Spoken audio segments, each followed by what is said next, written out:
Idag är det den 20 juli, onsdag kväll. Klockan är 22.57.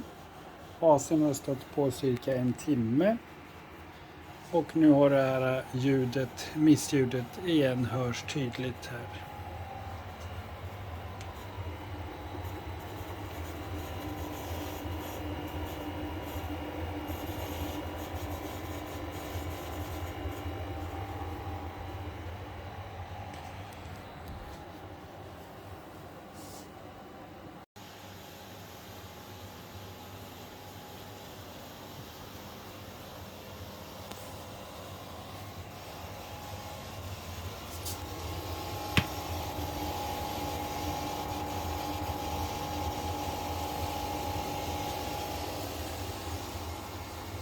Ja, nu är klockan 23.00.